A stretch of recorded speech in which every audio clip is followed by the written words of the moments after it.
अभी जो है हम numpy एरे में एरे क्रिएट करना, इंडेक्सिंग, स्लाइसिंग ये देखे थे। अब हमें डेटा टाइप चेक करना है। सबसे पहले क्या करते हैं, हम एक नई फाइल क्रिएट करते हैं।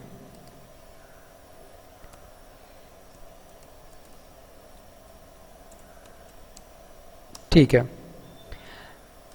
हालांकि डेटा टाइप हम पाइथन में पढ़ चुके हैं और पाइथन के अंदर हमें कई सारे डेटा टाइप मिलते हैं जो कि अलग अलग बंचेस में रखे गए हैं, जैसे string, sequencing, mapping, Boolean, binary. तो वो सारा काम किसका था? वो तो डेटा टाइप जो थे वो सारे के सारे पाइथन के डेटा टाइप हैं। इसी तरीके से हम इस समय numpy एरे में हैं, numpy लाइब्रेरी का यूज कर रहे हैं एंड numpy के अंदर हमें स्पेशली अलग से डेटा टाइप्स मिलते हैं। तो अगर हम इन डेटा टाइप्स की बात करें तो ये भी हूबहू होते वैसे ही हैं जैसे हम नॉर्मल देखते हैं, बस यहाँ पर थोड़ा तरीका अलग हो जाता है। क्योंकि अगर याद हो तो पाइथन के अंदर हमको जो डेटा टाइप्स मिलते हैं उन्हीं से रिलेटेड उनके स्पेशली मेथड्स भी होते हैं, जैसे लिस्ट, टपल, सेट, डिक्शनरी या बोल या str। ये सब क्या है? इसी से रिलेटेड हमें इनके मेथड मिल रहे हैं जिनका यूज करके हम टाइप कन्वर्जन करते हैं कि लिस्ट को टपल में कन्वर्ट करना, टपल को लिस्ट में कन्वर्ट करना, इंटीजर को फ्लोट में, फ्लोट को इंटीजर में, स्ट्रिंग को इंटीजर में। इसी तरीके से हमें numpy के अंदर भी कई सारे डेटा टाइप्स मिलते हैं। वहाँ पर हमें स्पेशली जो मिलते हैं वो फुल नेम से मिलते हैं कि ये स्ट्रिंग है, इंटीजर है, और उनको हम उसी नाम से यूज भी करते हैं कि str लिखने से स्ट्रिंग हो गया, int लिखने से इंटीजर हो गया। ऐसे ही जो डेटा टाइप्स हमें यहाँ पर मिलते हैं numpy के अंदर, डेटा टाइप्स इन numpy, ये जो हैं शॉर्ट फॉर्म में मिलते हैं। दैट मीन्स कि अगर i है तो इसका मतलब है कि ये इंटीजर है, और अगर b है दैट मीन्स कि बुलियन है। ये हम समझ रहे हैं केवल कि जो numpy के अंदर डेटा टाइप मिल रहे हैं इन डेटा टाइप्स का नाम क्या है। इसी तरीके से एक हमें मिलता है u, दैट मीन्स कि नॉर्मली हमें पाइथन के अंदर भी मिलता है कि अनसाइंड इंटीजर। इसी तरीके से हमें मिलता है f फ्लोट के लिए, c मिलता है कॉम्प्लेक्स के लिए, यहाँ पर भी कॉम्प्लेक्स नंबर होता है, कॉम्प्लेक्स के लिए। इसी तरीके से कुछ अलग से भी हमें यहाँ पर मिलते हैं जिनका हम यूज करेंगे बुलियन के बाद में। एक हमें मिलता है m डेटा टाइप जिसको हम कहते हैं टाइम डेल्टा। ये एक्चुअल में कहाँ से आया है टाइम डेल्टा? टाइम डेल्टा जो है, स्पेलिंग गलत है यहाँ पर, टाइम डेल्टा जो है ये हमने बहुत पहले एक लाइब्रेरी पढ़ी थी डेट की, डेट टाइम लाइब्रेरी हमने इंपोर्ट की थी और वहाँ पर हमने अलग अलग डेट्स बनाए थे, ईयर, आवर्स को, सेकंड को, डे को, मंथ को फेच करना, वो सारा काम हमने वहाँ पर किया था। वहीं उस डेट टाइम में एक मेथड मिलता है डेल्टा, टाइम डेल्टा, वही वैसा ही कुछ हमें यहाँ पर भी मिलता है।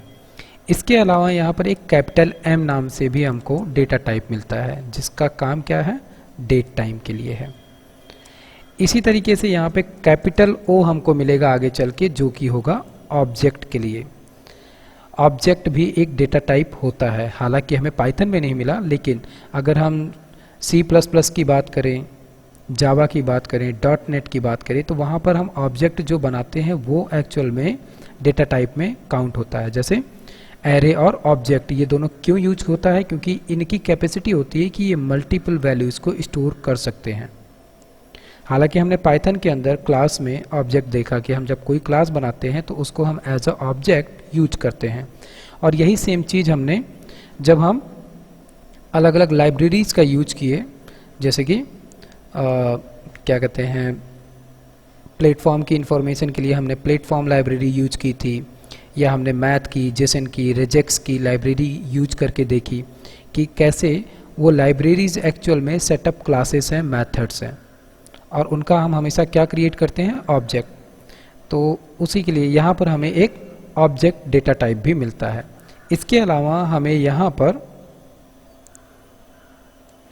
कैपिटल S से स्ट्रिंग डेटा टाइप मिलता है, और कैपिटल यू से हमें यहाँ पर मिलता है यूनिकोड स्ट्रिंग। यूनिकोड को पहले भी देखे हो, जानते हो, और इसी तरीके से एक मिलता है हमें कैपिटल वी।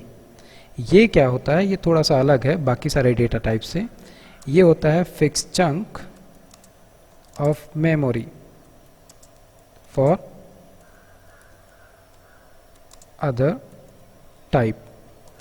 एक्चुअल में जो वी है इसी को हम कहते हैं वॉइड, और ये वॉइड जो है एक्चुअल में देखा होगा, अगर सी थोड़ा बहुत पढ़े हो तो ये वॉइड कीवर्ड हमें वो मिलता है सी में। वैसे ही यहाँ पर हमें डेटा टाइप मीन्स नमपाई के अंदर एक डेटा टाइप मिलता है वी, जो कि क्या करता है कि जो कोई भी वैल्यू है उस वैल्यू की मेमोरी को फ्री करने का या फिक्स करने का काम करेगा ये डेटा टाइप। तो इतने सारे अलग अलग डेटा टाइप्स हमको मिलते हैं नमपाई के अंदर, और इन सभी का अपना अलग अलग वर्क बिहेवियर है। तो ठीक है, अगर ये डेटा टाइप हमें मिल रहे हैं दैट मीन्स कि हम इनसे रिलेटेड कुछ यहाँ पर एरे क्रिएट कर सकते हैं और उनका डेटा टाइप भी हम डिफाइन कर सकते हैं। तो ये सब कुछ करने से पहले हम क्या करें, सबसे पहले तो हमारी नमपाई लाइब्रेरी को इंपोर्ट कर लें, और इसका हम शॉर्ट फॉर्म कर देते हैं एनपी। ठीक है, हमने अपनी लाइब्रेरी नमपाई को इंपोर्ट कर लिया है। अब सबसे पहले क्या करते हैं, हम एक एरे क्रिएट करते हैं, और एरे क्रिएट करने के लिए हमने अपनी लाइब्रेरी को कॉल किया, और इसके एरे मेथड के अंदर हम सिंपली एक नॉर्मल सा एरे क्रिएट करते हैं कुछ नंबर को लेकर। ये वन डायमेंशन एरे है, और इसका अगर हमें डेटा टाइप चेक करना है, जो कि अभी तक हमने डेटा टाइप चेक करके नहीं देखा है, तो अगर हमें इसका डेटा टाइप चेक करना है तो हम अगर पाइथन का चेक करना चाहें तो हम अगर पाइथन के डेटा टाइप मेथड का यूज करते हैं यहाँ पर। सो प्रिंट, एंड प्रिंट के साथ में new line check data type by Python type method. ठीक है, सो हमने यहाँ पे टाइप लिखा और टाइप के साथ में एर लिख दिया। इसी के अलावा एक हम चेक करते हैं जो हमें मेथड देता है नमपाई का। नमपाई का भी एक मेथड आता है जिसके थ्रू के हम डेटा टाइप चेक कर सकते हैं।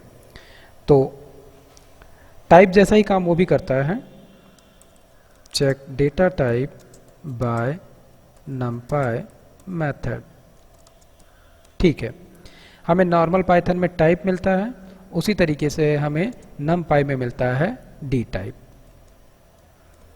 डी टाइप जो है ये किसका हिस्सा है, अगर ये नमपाई का हिस्सा है दैट मीन्स कि हम क्या करेंगे, जो एरे हमने लिया है उस एरे के बिहाफ पे हम क्या करेंगे, एर डॉट डी टाइप।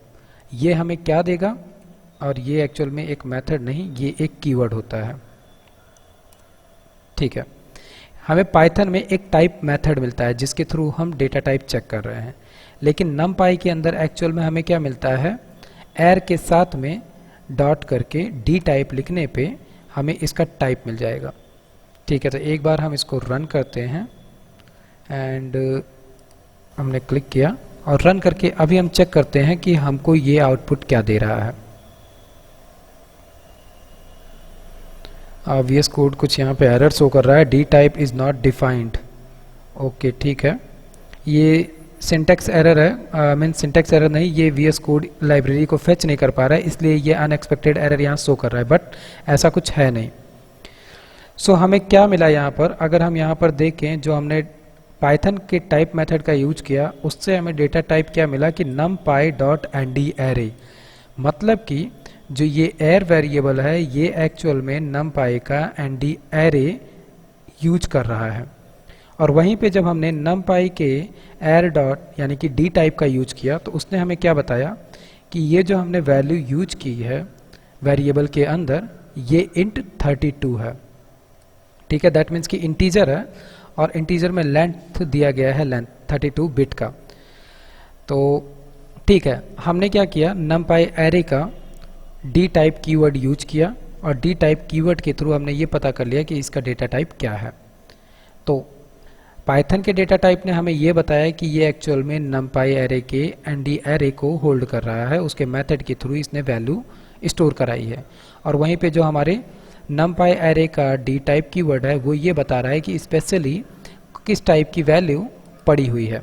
ठीक है, अगर ऐसी बात है दैट मीन्स कि हम यहाँ पर अगर इसकी वैल्यू को चेंज कर दें थोड़ा सा, मान लो यहाँ पर हम हेलो लिख देते हैं कि हमने अपने इस एरे के अंदर स्ट्रिंग और इंटीजर दोनों ऐड कर दिया है, तो अब इसका डेटा टाइप क्या हो जाएगा।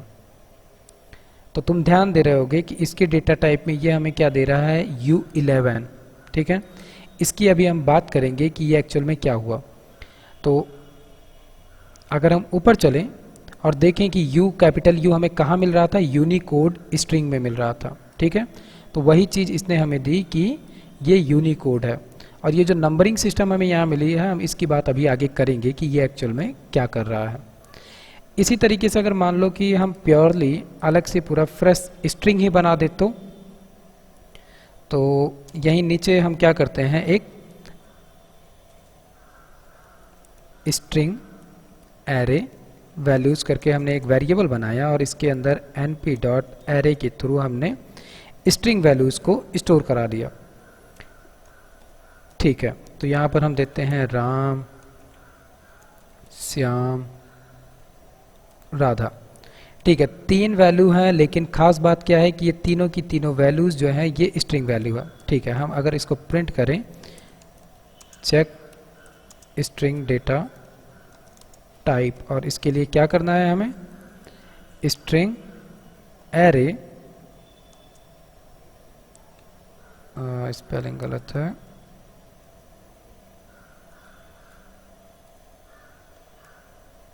String array values dot D type.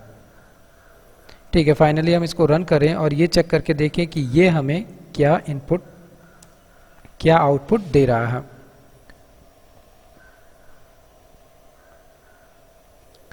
ठीक है, इसने क्या दिया, less than U5, that means कि ये भी क्या है, यूनिफाइड स्ट्रिंग है। ठीक है, तो ये डेटा टाइप में हमको ये तो बता रहा है फाइनली कि ये एक स्ट्रिंग है। ठीक है, अगर यही था कि हमने अभी तक तो एक एरे बनाया और उस एरे का हमने चेक किया कि स्पेशली डेटा टाइप क्या है, लेकिन ये भी हो सकता है कि जैसे हम पाइथन के अंदर डेटा टाइप कन्वर्जन करते थे तो वहाँ पे हम स्पेशली क्या कर देते थे, इंट का यूज करके हम हार्डली उसको बता देते हैं कि ठीक है तुमको इंटीजर टाइप में ही वैल्यू को देना है। मतलब कि मान लो कोई फ्लोट वैल्यू है और उस फ्लोट वैल्यू को हम इंटीजर के अंदर लिख दें इंट मेथड के अंदर, तो वो क्या करेगा, जो डेसिमल वैल्यूज़ होगी उसको वो रिमूव करके हमको आउटपुट देगा। वैसे ही हम numpy के अंदर भी स्पेशली जब एरे डिफाइन कर रहे हैं उसी समय हम उसका डेटा टाइप भी डिफाइन कर सकते हैं। So define data type at defining values of array. इसके लिए भी हमें क्या मिलता है, अभी हमने देखा था डी टाइप कीवर्ड को। ठीक है, उसी डी टाइप कीवर्ड का ही यूज हम करेंगे, लेकिन यहाँ पर जब हम यूज करेंगे तो उसका यूज हम अपने मेथड के अंदर करेंगे। कौन सा मेथड, एरे मेथड। ठीक है, वैल्यू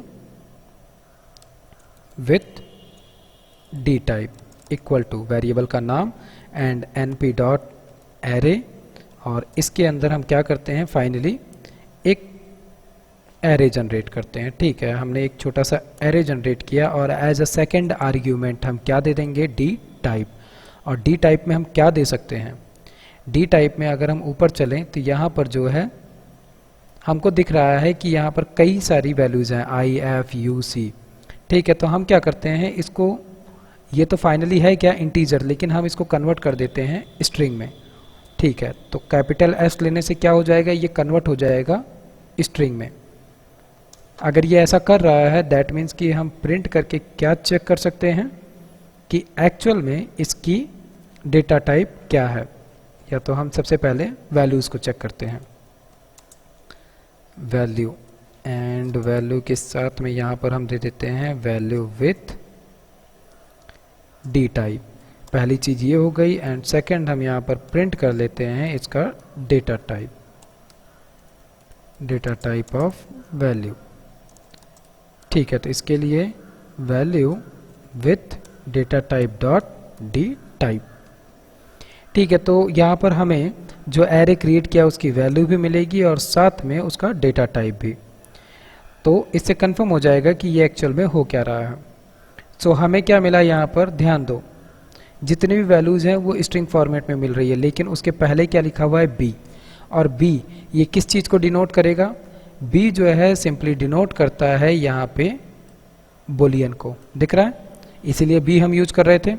तो जो हमें वैल्यूज़ मिली है वो हमें मिली है बुलियन में, और साथ में हमें ये स्ट्रिंग में कन्वर्ट होकर 1 2 3 ये सब कुछ मिल गया है। और इसका डेटा टाइप क्या है, स्ट्रिंग। ठीक है, तो हम इस तरीके से क्या कर सकते हैं, किसी में भी कन्वर्जन कर सकते हैं। Just a minute. सो इसी तरीके से हमने पाइथन में भी देखा था कि हम टाइप कन्वर्जन तो करते हैं, लेकिन टाइप कन्वर्जन की शर्त क्या होती है कि कुछ चीज़ें हम कन्वर्ट नहीं कर सकते। जैसे कि हमने पाइथन में भी देखा हुआ है कि अगर कोई स्ट्रिंग वैल्यू है, दैट मीन्स कि ABCD है, हम उसको इंटीजर या फ्लोट में कन्वर्ट नहीं कर सकते, वो पॉसिबल नहीं है, या हम उसको कॉम्प्लेक्स में कन्वर्ट नहीं कर सकते हैं। स्ट्रिंग भले है लेकिन उसके अंदर एक्चुअल में अगर डिजिट है तो हम उसको कन्वर्ट कर सकते हैं। तो इसी तरीके की कुछ चीज़ें यहाँ पर भी फॉलो होती हैं कि हम किन चीज़ों को कन्वर्ट कर सकते हैं और किसको नहीं। लेकिन इसके साथ में एक चीज़ और कि हम आगे बढ़ने से पहले जैसे हमने अभी क्या किया कि हमने एक वैल्यू तो डिफाइन की, एक वेरिएबल को, साथ में हमने उसका डेटा टाइप भी उसी समय डिफाइन कर दिया। दैट मीन्स कि वो तुरंत डेटा कन्वर्जन भी उसी समय कर दे रहा है। इसी के साथ में जो ये एरे वाला मेथड मिलता है, इसी की एक फैसिलिटी और है कि जो हम इसमें डी टाइप डिफाइन कर रहे थे, इसी डी टाइप में हम ये भी डिफाइन कर सकते हैं कि इसकी एक्चुअल में लेंथ कितनी होगी।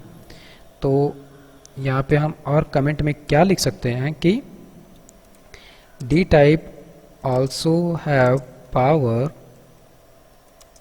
To define length of variable. ठीक है, तो मान लो कि हम इसको स्ट्रिंग में कन्वर्ट कर रहे हैं और उसके साथ में हम इसको क्या डिफाइन कर सकते हैं कि इसकी लेंथ कितनी होनी है, दैट मीन्स कि इसका स्टोरेज जो होगा डेटा टाइप का वो कितना होगा। तो हम इसको मान लो 3 कर देते हैं और इसके साथ में फिर हम इसको रन करते हैं।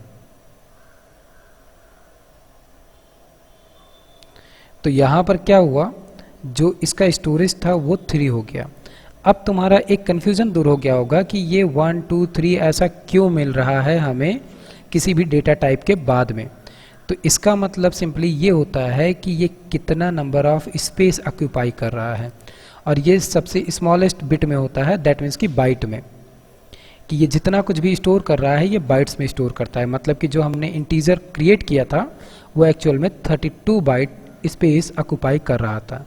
वैसे ही जब हमने एरे एक क्रिएट किया था और उसके अंदर हमने क्या किया था, सिंपली एरे को इंटीजर को स्ट्रिंग में कन्वर्ट किया था, तो वो एक्चुअल में क्या हो गया था, यूनिकोड में कन्वर्ट हुआ था। और यूनिकोड में कन्वर्ट होने के साथ में उसने 11 बाइट ऑक्यूपाई किया था। उसी के साथ में जब हमने स्ट्रिंग का यूज किया तो स्ट्रिंग का यूज करने में सबसे पहले उसने क्या बताया कि ये एक स्ट्रिंग है और इसने क्या ऑक्यूपाई किया है, 1 बाइट। उसी तरीके से हमने उसी सेम स्ट्रिंग को क्या डिफाइन कर दिया फोर्सफुली कि तुम 3 बाइट ऑक्यूपाई करो। इसी तरीके से हम इस np.array मेथड के अंदर पहली चीज़ तो कि हम number of arrays, multiple dimension array सब कुछ डिफाइन कर सकते हैं। उसके साथ में ही एज ए सेकेंड आर्ग्यूमेंट हम यहाँ पे इसका डेटा टाइप भी डिफाइन कर सकते हैं, प्लस डेटा टाइप के साथ में उस डेटा टाइप का कितना स्पेस ऑक्यूपाई करना है वो भी हम यहीं पर हाथों हाथ डिफाइन कर सकते हैं। तो अगर हम यहाँ पे डेटा टाइप डिफाइन कर रहे हैं, दैट मीन्स कि ये तो समझ में आ गया कि हम यहाँ पर डिफाइन करते समय ये ध्यान में रखना है कि किस डेटा टाइप को पॉसिबली हम किस डेटा टाइप में कन्वर्ट कर सकते हैं। जैसे कि तो कन्वर्ट स्ट्रिंग इनटू इंटीजर।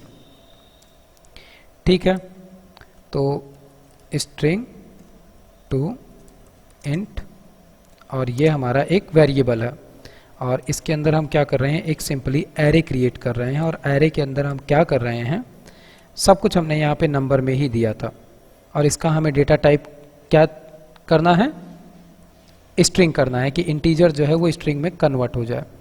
या मान लो कि ये इंटीजर है और इंटीजर को हमें स्ट्रिंग में कन्वर्ट करना है, तो सिंपली अगर अभी के केस में हम इसका डेटा टाइप क्या कर दें, इक्वल टू सिंगल कोट के अंदर कैपिटल एस, तो ये इसको सिंपली कन्वर्ट कर देगा किसमें, इंटीजर से स्ट्रिंग में।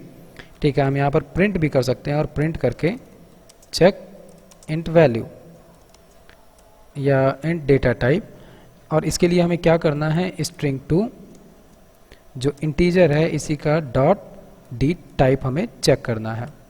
ठीक है, यहाँ पर तो कोई दिक्कत नहीं होने वाली। हम इसको अगर रन करते हैं, रन करने के साथ में ये बहुत आराम से इस पूरे इंटीजर को स्ट्रिंग में कन्वर्ट कर देगा। ठीक है, यहाँ पर हमें क्या एरर मिल रहा है, डी टाइप इक्वल टू हमने कैपिटल एस किया, attribute error module NumPy has no attribute, okay spelling गलत है। सो ये एक्चुअल में है एरे। फिर से हम इसको रन करते हैं एक बार। इस केस में होगा क्या कि ये इंटीजर वैल्यूज़ को बहुत आसानी से स्ट्रिंग में कन्वर्ट कर देगा, लेकिन दिक्कत कब आएगी, जब हम ये स्ट्रिंग में कन्वर्ट हो चुका और हमें मिल गया इसका डेटा टाइप S1, लेकिन यहीं पे जैसे ही हम एक वैल्यू को क्या करते हैं, यहाँ पर स्ट्रिंग डिफाइन कर देते हैं। ठीक है, कैपिटल स्मॉल में A, और ये एक स्ट्रिंग है, तो यहाँ पर दिक्कत क्या होगी कि अभी भी कोई दिक्कत नहीं होनी है, क्योंकि हम एक्चुअल में कन्वर्ट क्या कर रहे हैं, हम तो इंटीजर को स्ट्रिंग में कन्वर्ट कर रहे हैं, तो वो तो हमने स्ट्रिंग दिया ही है यहाँ पर, तो ये कन्वर्ट कर लेगा। लेकिन मान लो कि इसको हम इंटीजर में कन्वर्ट कर रहे हैं, अब थोड़ा सा गेम उल्टा हो गया। अब अगर हम रन करें तो 1 2 3 तो ऑटोमेटिक इंटीजर था और उसको उसे कन्वर्ट करने में कोई दिक्कत होगी नहीं, लेकिन जो वो ए है उसको इसे कन्वर्ट करने में दिक्कत होगी। क्या दे दिया इसने, वैल्यू एरर, कि invalid literal for int with base 10। ठीक है, दैट मीन्स कि जो ये इंटीजर नमपाई एरे के अंदर यूज होता है वो एक्चुअल में डेसिमल नंबर्स होते हैं। ठीक है, नंबर सिस्टम हमने पढ़ा है ना, ऑक्टल, डेसिमल और बाइनरी, हेक्साडेसिमल, ये उसी को फॉलो करता है, और उसी में ये कह रहा है कि ये नंबर सिस्टम एक्चुअल में इस स्मॉल ए को कन्वर्ट नहीं कर सकता है इंटीजर में। ठीक है, तो बाकी सारा का सारा जो इसमें कॉन्सेप्ट है कि हम कन्वर्ट करते हैं वो कन्वर्जन सेम टू सेम है। बस क्या चीज़ यहाँ पे ध्यान रखनी है कि हम जो पॉसिबल कन्वर्जन है उसी को यहाँ पे कन्वर्ट कर सकते हैं, सेम लाइक एज पाइथन। तो ये तो काम क्या है कि हम कन्वर्ट कर रहे हैं। इसी के अलावा अगर हम बात करें कि जैसे हम पाइथन के अंदर कॉपी करते थे लिस्ट को, कि एक लिस्ट को उठा के हम दूसरी लिस्ट में कॉपी कर दे रहे हैं, उसको हम करते क्या थे एक्चुअल में कि एक नए वेरिएबल के अंदर हम पूरी की पूरी लिस्ट को ले जाके स्टोर कर देते थे। उसके लिए वहाँ पर हमें क्या मिलता है, कॉपी मेथड मिलता है। वही कॉपी मेथड हम यहाँ पर भी यूज कर सकते हैं। तो क्या है यहाँ पर कि कॉपी एरे, इसके लिए हमें मेथड मिल रहा है कॉपी करने के लिए, तो हम सिंपली यहाँ पर जो एरे यूज कर रहे हैं, मान लो वही एरे हम यूज कर लेते हैं, स्ट्रिंग टू इंटीजर वाले ही क्या कहते हैं वेरिएबल को, और इस वेरिएबल के अंदर पहले से 1 2 3 4 पड़ा हुआ है।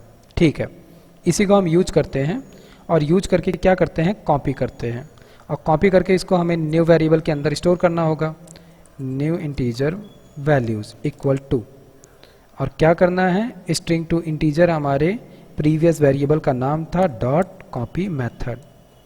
ये कॉपी करने से होगा क्या, ये पूरी की पूरी डिटेल न्यू इंटीजर वैल्यूज के अंदर लाकर स्टोर कर चुका है। अगर हम चेक करना चाहें क्या इस पूरे के पूरे वैल्यू को, सो दैट यहाँ पर हमने कॉल कर दिया इसी वेरिएबल को, फाइनली इसकी वैल्यू हमें मिल जाएगी 1 2 3 4,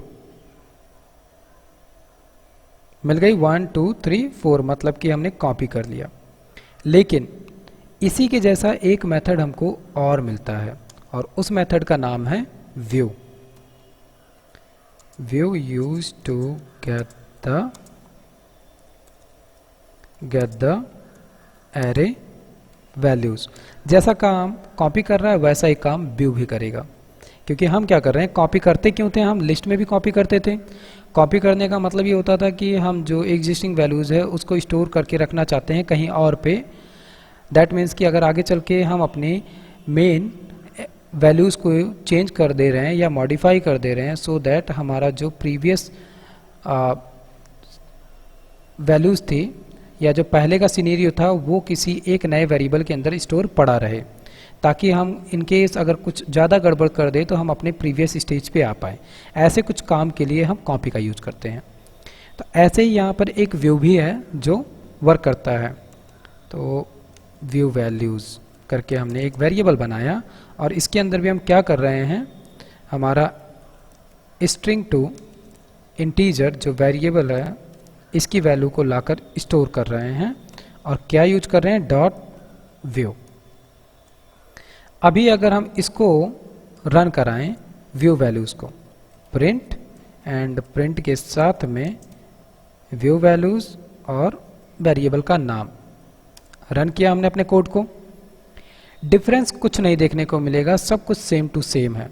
लेकिन जैसे एक बहुत बड़ा डिफरेंस मिलता है हमको टपल और लिस्ट में कि देखने में सब कुछ सेम है कि इंडेक्स पोजीशन पे वैल्यूज़ हम इंडेक्स को फेच कर रहे हैं, वैसा ही सेम काम यहाँ पर भी है कि ये हम कॉपी के थ्रू वैल्यू लाए हैं और ये हम व्यू के थ्रू, लेकिन वैल्यूज सेम टू सेम आ रही है। तो डिफरेंस क्या है, इसको हम मल्टी लाइन कमेंट के अंदर समझते हैं कि एक्चुअल में डिफरेंस हो क्या रहा है। तो पहले तो copy versus view methods. Actual में होता क्या है कि कॉपी करने का मतलब तो ये समझ ही रहे होगे कि कॉपी करके हम अगर किसी चीज़ को किसी नए वेरिएबल में स्टोर कर रहे हैं, दैट मीन्स कि वो दोनों का एक दूसरे से कोई लेना देना है नहीं। मैंने लिस्ट की सारी वैल्यूज़ को उठा के एक नए वेरिएबल के अंदर स्टोर कर दिया है, मतलब कि अब जो कुछ भी नए वेरिएबल में पड़ा है वो एकदम सेपरेट है, उसका कोई लेना देना प्रीवियस वेरिएबल से नहीं है। मतलब हम अगर प्रीवियस वेरिएबल के अंदर कुछ भी मॉडिफिकेशन या चेंजेस कर रहे हैं वो एक्चुअल में हमें कॉपी किए गए वेरिएबल के अंदर नहीं मिलेगा। मतलब कि copy used to store the values in new variable, but remember in this case the new variable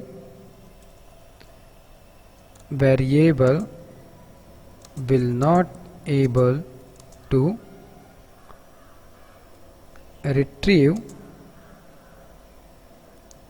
changes of main variable। यही है प्रॉब्लम हमारे कॉपी के साथ कि कॉपी क्या है, वो एक्चुअल में सारी वैल्यूज़ को नए वेरिएबल के अंदर स्टोर करके रख रहा है, और अगर अब हमारे रियल वेरिएबल के अंदर कोई चेंजेस हो तो वो चेंजेस का रिप्लिकेशन जो है वो कॉपी वेरिएबल में नहीं मिलेगा। लेकिन व्यू क्या है, व्यू एक्चुअल में एक समझ लो रिप्लिकेशन है, रिफ्लेक्शन है हमारे मेन वेरिएबल का। दैट मीन्स कि यहाँ पर क्या होगा, in this case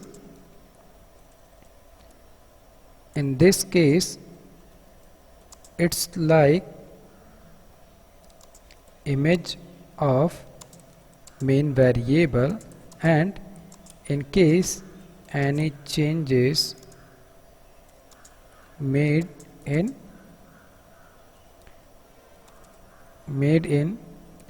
main variable, then the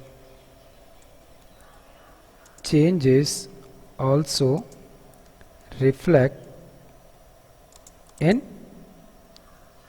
view variable. तो इसको थोड़ा सा हम प्रैक्टिकल करके भी देखते हैं, ठीक है। मान लो कि हम थोड़ा सा ऊपर चलते हैं और हमारे कोड पे पहुंचते हैं। हमारे पास जो मेन वेरिएबल था वो कौन सा था, स्ट्रिंग टू इंटीजर। इसके अंदर कुछ वैल्यूज़ थी, तो हम क्या करते हैं, यहाँ पर कुछ चेंजेस करते हैं, या फिर ठीक है हम पहले तो यहीं पे चेंजेस करते हैं। और एक और कॉमन जो चीज़ होती है, नॉर्मली उसको भी यहीं पर हम देख लेंगे।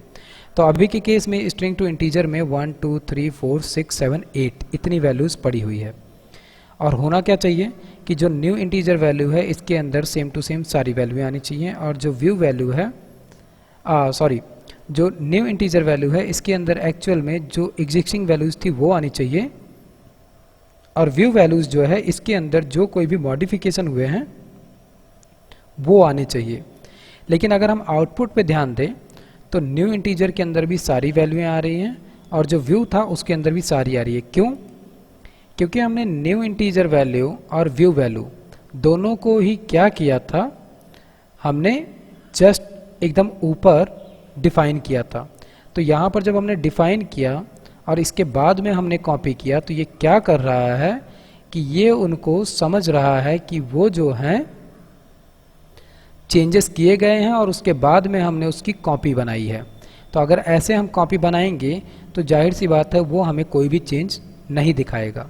लेकिन मान लो कि हमारे पास ये एरे है और हमको पता है कि इसकी इंडेक्स पोजीशन की वैल्यू को हम कैसे फैच करते हैं, तो क्या हम इसकी वैल्यूज़ को अपडेट कर सकते हैं?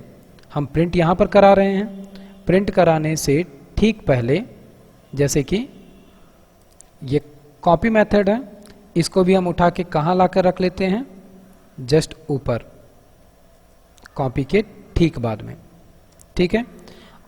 और यहाँ पे फाइनली हम क्या करते हैं, जो हमारे स्ट्रिंग टू इंटीजर वेरिएबल की वैल्यूज़ हैं उनमें कुछ इंडेक्स पोजीशन की वैल्यूज़ को अपडेट कर देते हैं। अपडेट कैसे करेंगे?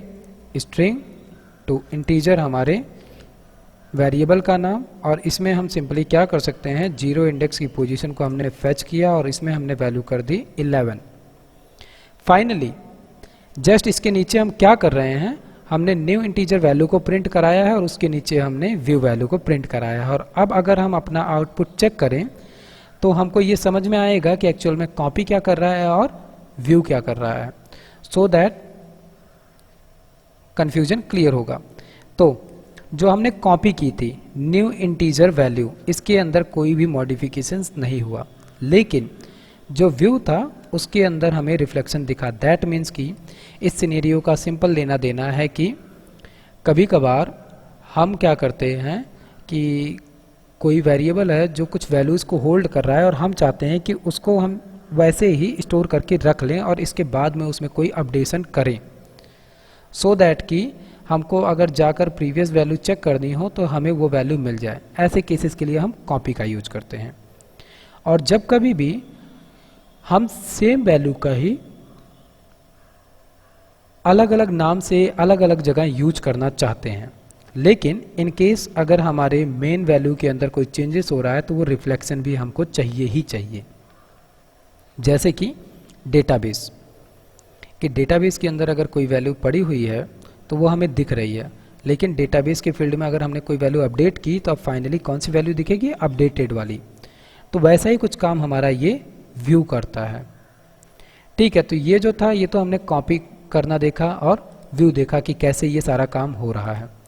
इसके अलावा नमपाई जो है इसका जो सबसे इम्पॉर्टेंट पार्ट है वो है कि एरे की शेपिंग जो हो रही है वो कैसे हो रही है। मतलब कि हमने प्रीवियसली मैट्रिक्स बनाया था 1 डायमेंशन, 2 डायमेंशन, 3 डायमेंशन का, और हम उस डायमेंशन को भी चेक कर रहे थे NDIM करके कि इसका डायमेंशन एक्चुअल में क्या है। तो हमें ये पता चल जा रहा था कि ठीक है ये 1 डायमेंशन का एरे है, ये 2 डायमेंशन का, 3 डायमेंशन का। लेकिन अगर एक्चुअल में हमें ये पता करना हो, जैसे हम मैट्रिक्स के केस में कहते हैं ना कि ये मैट्रिक्स है और ये मैट्रिक्स जो है ये एक्चुअल में 2x3 की मैट्रिक्स है या 2x4 की मैट्रिक्स है। अभी तक हमने ये नहीं देखा, केवल हमने ये देखा कि डायमेंशन क्या है। अब जो हम बात करेंगे वो बात करने वाले हैं कि how to find shape of array. तो इसके लिए सिंपली हम चाहे 2 डायमेंशन बनाए, 1 डायमेंशन, 3 डायमेंशन, कुछ भी बना सकते हैं। तो मैट्रिक्स के अंदर हमेशा होता क्या है, एक्चुअल में मैट्रिक्स के अंदर हमेशा रो होती है एंड कॉलन होते हैं, इसी को हम काउंट करते हैं। तो जो रो होता है इसी को हम बोलते हैं कि कितने नंबर ऑफ रोज हैं, और कॉलन नंबर ऑफ कॉलन्स। तो जैसे 2 है वो रो हो गया और क्लॉज 3 मतलब कि वो कॉलन हो गया। तो एक हम पहले एरे बनाते हैं, फिर इसको हम अच्छे से बात करते हैं कि हो क्या रहा है। तो मैट्रिक्स एरे करके हमने एक वेरिएबल क्रिएट किया, numpy एरे मेथड हमने यूज किया एंड सिंपली अभी के लिए हमने एक एरे बनाया 1 डायमेंशन का। ठीक है, अब अगर मैं बात करूं कि ये कितने क्रॉस कितने की मैट्रिक्स है, तो ये 1 क्रॉस 5 की मैट्रिक्स है। मतलब कि हम यहां पर लिख सकते हैं कि this is a 1 cross 5 matrix. लेकिन ये तो हमने अभी मैन्युअली चेक किया और मैन्युअली ये हम समझ गए कि ठीक है ये ऐसा कुछ है। लेकिन एक्चुअल में अगर हमें इसे सिस्टम के थ्रू समझना हो तो इसके लिए हमें एक कीवर्ड मिलता है। जैसे कि हमें पहले एक कीवर्ड मिला था जिसके थ्रू किया हम डेटा टाइप चेक कर रहे थे। तो ठीक है, अगर हम इसको प्रिंट करते हैं और प्रिंट करके हमें सिंपली क्या करना है, find the shape of matrix array. ठीक है, तो मैट्रिक्स एरे हमारे वेरिएबल का नाम है एंड डॉट करके हम डेटा टाइप के लिए डॉट डी टाइप लिख रहे थे, वैसे ही शेप के लिए हम क्या लिखेंगे, शेप। यहाँ पे तुमको एक डिफरेंस दिख रहा होगा कि पाइथन में हमें ज़्यादातर मेथड्स मिलते थे, लेकिन यहाँ पर हमें कीवर्ड्स मिल रहे हैं। ठीक है, इस तरीके से अगर हम कुछ लिख रहे हैं तो ये सिंपली एक कीवर्ड है। ठीक है, तो हम रन करते हैं और चेक करते हैं कि एक्चुअल में जो हमने अभी एक एरे बनाया वो उसका शेप क्या है।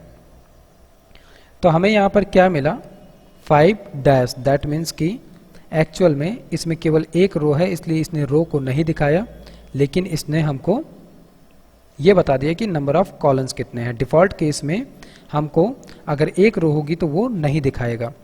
ठीक है, तो इसको हम एक से ज़्यादा डायमेंशन का बना लेते हैं।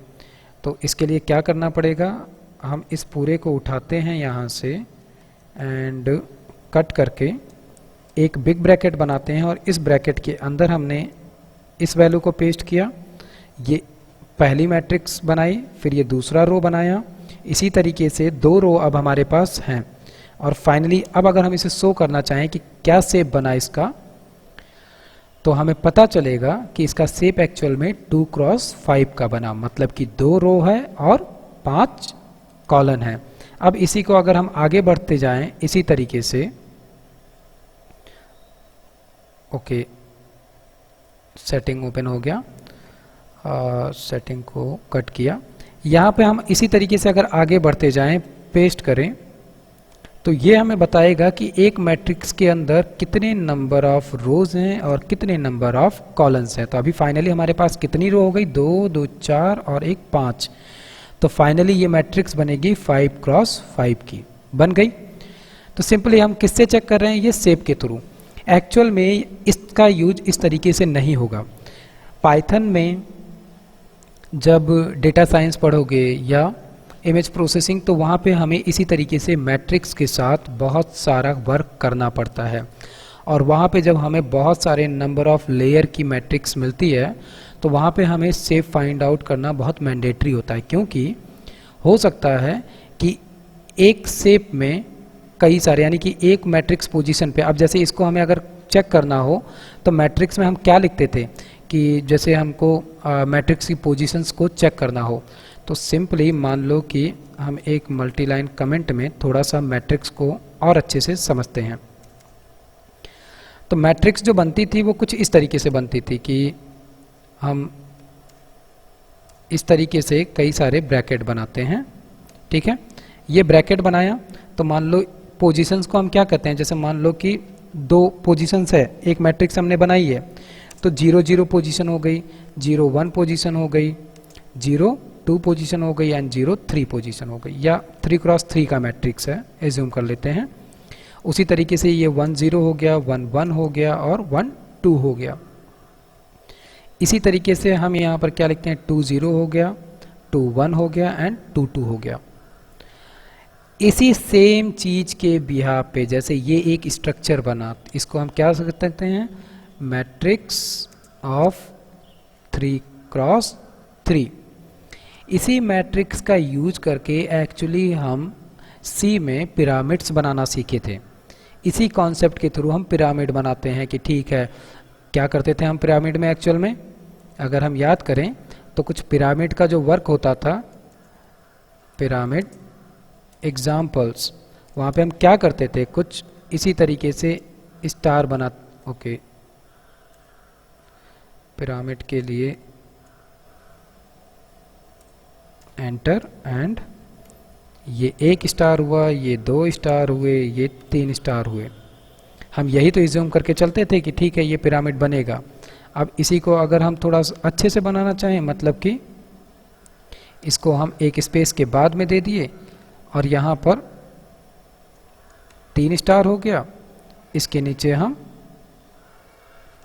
4 स्टार दे देते हैं और इसको हमने एक स्पेस दे दिया, उसी तरीके से हमने इसको एक स्पेस दे दिया और यहाँ पे 1 स्टार और क्रिएट कर लिया। ठीक है, ऐसी छोटी छोटी चीज़ें हम वहाँ पर बनाना सीखते थे और इन सारी चीज़ों के लिए एक्चुअल में यही मैट्रिक्स का कॉन्सेप्ट यूज होता है। ठीक है, तो हम डायमेंशन भी चेक कर सकते हैं और डायमेंशन बना भी सकते हैं और साथ में उसका शेप भी चेक कर सकते हैं। तो याद होगा कि हमने प्रीवियसली ये भी जाना था कि हम एक्चुअल में मैट्रिक्स का डायमेंशन भी क्रिएट कर सकते हैं। जैसे हमने यहाँ पर जो क्रिएट किया है, ये तो हमने बनाया है कि ठीक है ये 5x5 का है, लेकिन एक्चुअल में इसका डायमेंशन 2 है। अगर हम चाहें तो इसका डायमेंशन चेंज कर सकते हैं। कैसे? सिंपली एनडी मिन से, और एनडी मिन में क्या करना है, इसका डायमेंशन हमें चेंज करना है। मान लो हमने 5 कर दिया और फाइनली अभी अगर हम इसके शेप को चेक करें, रन करें और चेक करें कि हमने इसके डायमेंशन को चेंज किया है, तो ये एक्चुअल में हमें कितने क्रॉस कितने का मैट्रिक्स देने वाला है। तो ध्यान दो इसने क्या किया, पहले 1 फिर 1 फिर 1 फिर उसके अंदर 5x5 का मैट्रिक्स है, मतलब कि टोटल ये कहाँ तक गया, 5 लेयर में गया। इसको एज्यूम कर सकते हो ये क्या बनाया होगा, इसने एक्चुअल में ऐसे ही 5 अलग अलग ब्रैकेट्स बना लिए, 1 2 3 4 5, और 5वें लेयर के अंदर पड़ा हुआ है हमारा ये सारा का सारा डिटेल। ठीक है, तो ये जो केस है ये क्या है कि हम इसके थ्रू शेप को पता कर रहे हैं कि हम एरे के अंदर शेप कैसे पता कर सकते हैं या शेप कैसे बनाते हैं, तो उसका शेप एक्चुअल में क्या बन रहा है।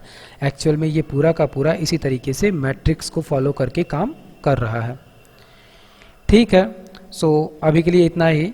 हमने इसमें शेप बनाना सीखा कि हम शेप को कैसे देखते हैं या हम एक्चुअल में जो मैट्रिक्स बनाते हैं यहाँ प्रोग्रामिंग लैंग्वेज में वो कैसे बन रही है।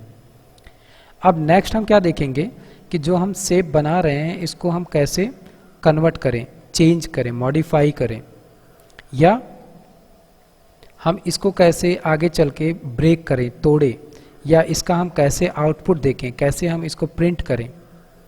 ठीक है, तो अभी के लिए इतना ही कि हमने डेटा टाइप देखा, कॉपी व्यू देखा और इसके शेप को चेक किया कि ये शेप कैसे वर्क कर रहा है।